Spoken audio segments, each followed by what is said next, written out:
हाय friends, तो आप welcome to my new blog. मेरा नाम नेहा है और आज हम आपको लेके जा रहे हैं कवर्धा यानी कबीर धाम के भोरम देव मंदिर और वहाँ के 2 महल दिखाने के लिए।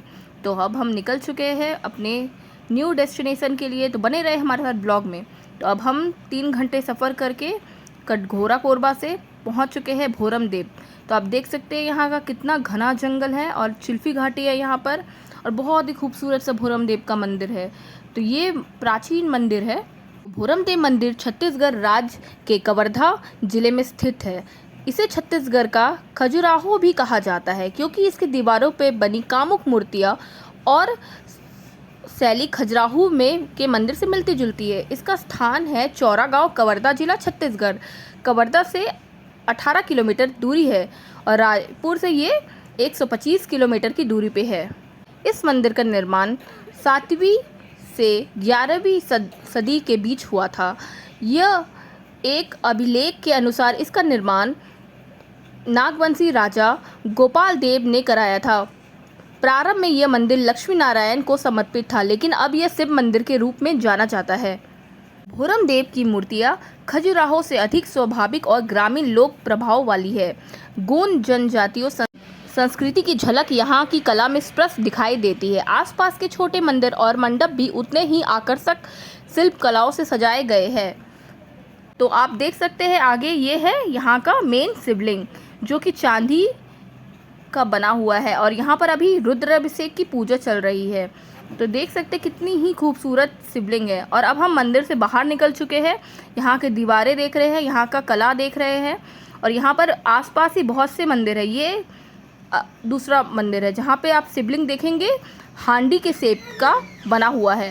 यहाँ पर कला में देवियों शिव, पार्वती, गणेश, विष्णु आदि देवताओं की सुंदर प्रतिमा बनी हुई है और जीवन दृश्य, नृत्य, संगीत, शिकार, लोक उत्सव की दर्शाती मूर्तियाँ है।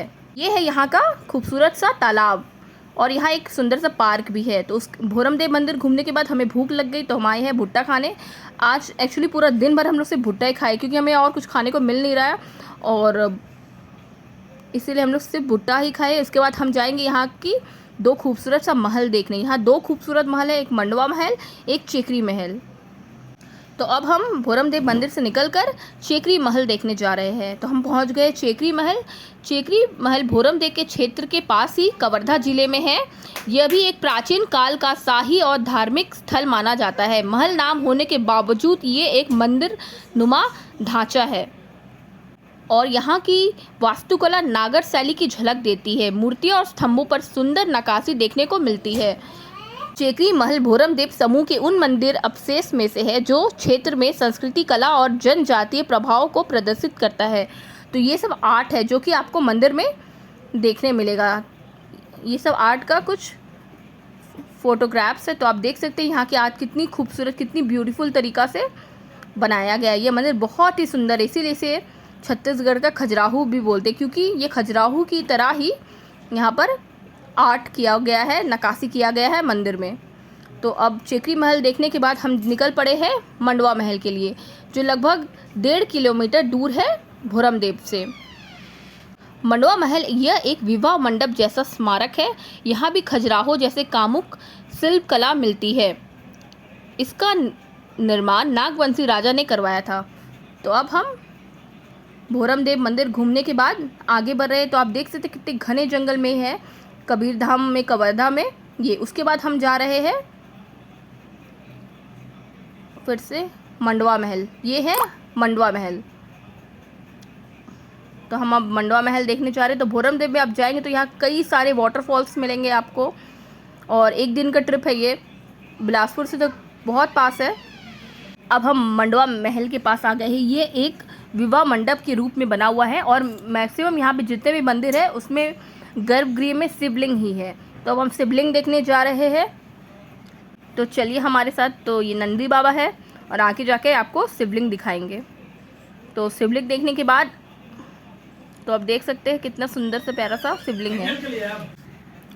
तो ये है मंडवा महल। तो आज हमने भोरम देव में मंडवा महल, भोरम देव मंदिर, भोरम देव का पार्क, तालाब और चेकरी महल देखा।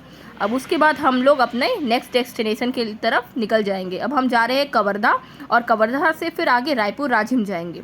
और ये है कवर्धा का एकमात्र पैलेस जहाँ पर अभी भी राजा रानी रहा करते हैं। और ये अंदर जाना अलाउड नहीं था, तो हमें अंदर जाने नहीं मिला।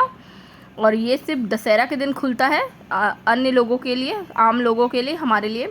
तो हम ये बाहर से ही दिखा रहे हैं पैलेस आपको।